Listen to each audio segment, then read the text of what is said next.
What's going on, y'all? So Dizengoff Audio brought their products by the Underground Studio last month, and I got to check them out. Dizengoff is a pro audio company out of Chicago, and they've got three products, two mic pre's and a compressor. All of their products are tube-based, and all of their products come at a really aggressive price of $669.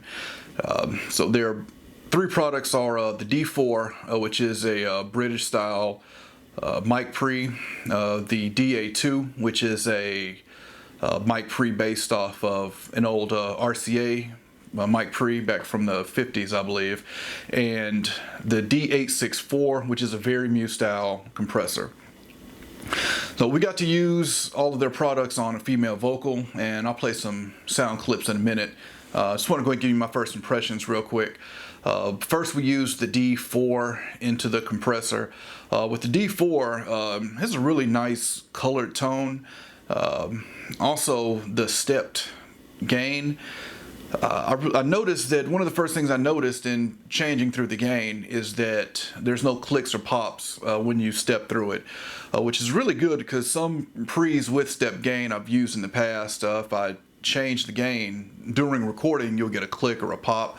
These are completely silent, and this really helped because on one of the vocal takes, I was able to turn the gain down. I believe there's a 4 dB step, but I was able to turn the gain down when she hit some high notes, and I was able to turn the gain back up when she was singing quieter, and I was able to do that, like I said, without any clicks and pops, just completely quiet. The DA2 is it's really different from the D4. It's more clean, open sound. I really like the DA2 a lot, and I mean when she started singing through that pre into the compressor, everybody in the control room just kind of stopped what they're doing because you as an engineer, when you got that perfect match between the mic pre and mic, and that vocal comes out the monitors, and it's just perfect. It's kind of the feeling we got when she sang through the DA2. As far as the mic we were using a Mic Tech C7 for the microphone. But again, the DA2, really clean, really open, modern sound, which I prefer in my mic pre's. I like the DA2 so much, I'm going to probably pick one up. It's a one knob gain. There's not an output gain on it, which I do prefer my mic pre's to have output gain, but I can certainly overlook that with this one. And the pre has a lot of headroom. We were, maybe had it turned up to maybe 10 or 11 o'clock, and had plenty more gain that we could have went on it.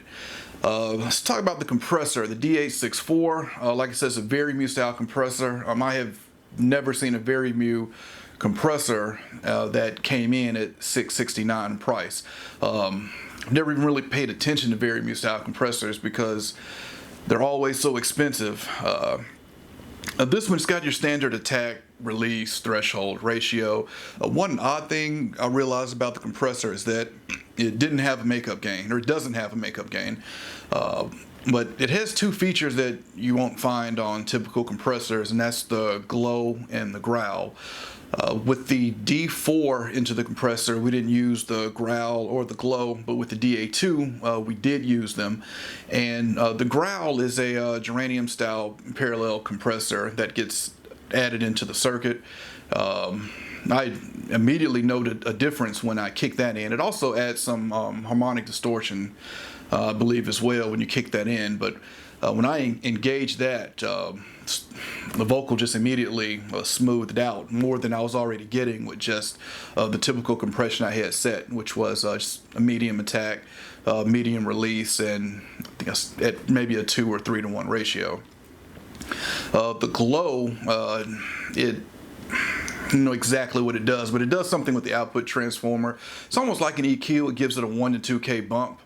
And now that I did notice there was a click, or there was a pop when I was switching that in and out.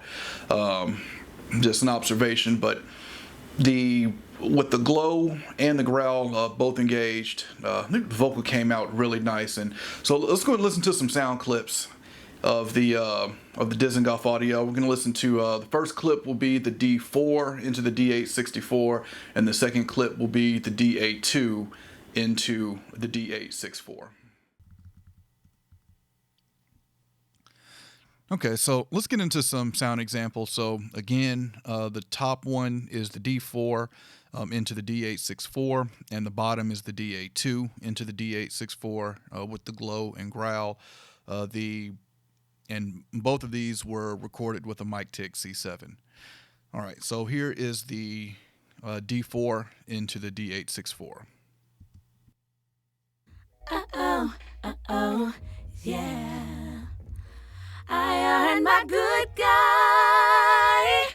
I earned my good guy.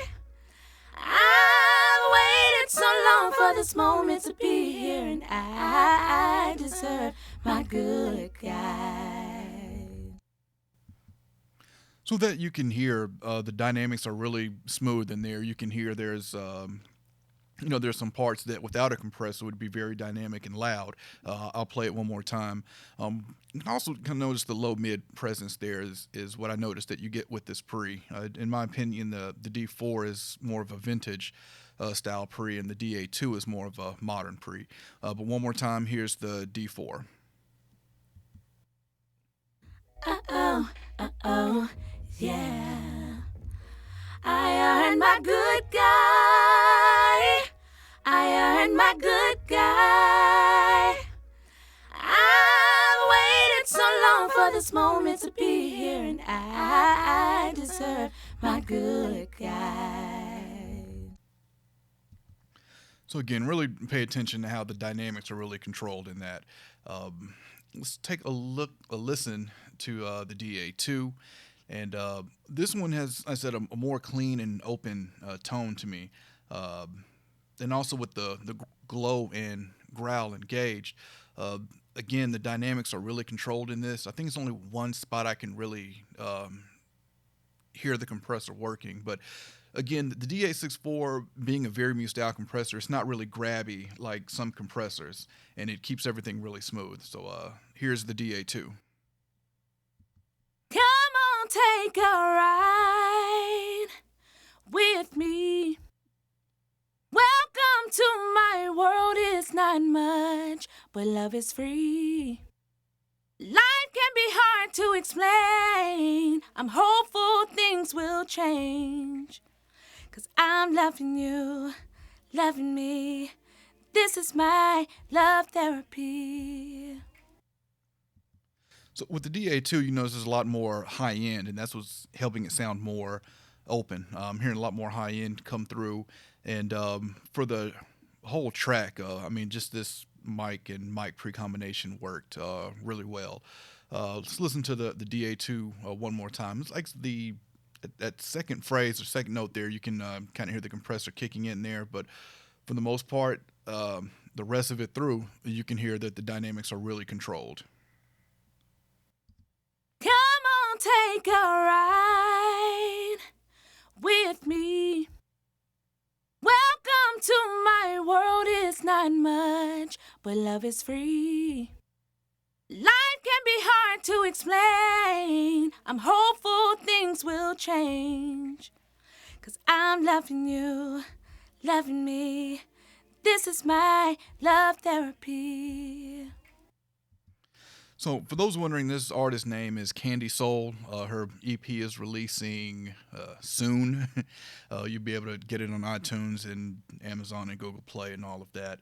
But just to quickly go back over the three products, the D4, DA2, D864. Anyone wanting that more vintage British tone, I would go with the D4. I like more of the clean, open sound. That would be the DA2. And the D864 really handles that dynamics well. And I said that was with a medium attack, medium release, and probably a 2-to-1 or 3-to-1 ratio. I'd love to get the D864 and try it on some more sources, like see how it sounds on drums, bass. But you can see with vocals, it handled it really well. And to me, a good compressor will control those dynamics. Well, it depends on how you set the compressor, but when I'm compressing vocals, I don't want to hear the compression. I don't want to hear the compression grabbing the vocal down, and you really didn't get that with the D864. Again, all three of these are $669, and you can find out more on DizengoffAudio.com. Overall, I was really impressed. I'm probably going to pick up a DA2. The D864, I'm going to think about. I've got some other compressors I'm looking at right now, but I wouldn't be surprised if that ended up in my rack at some time as well. Because, again, I've never seen a Vari-mu compressor at that price point.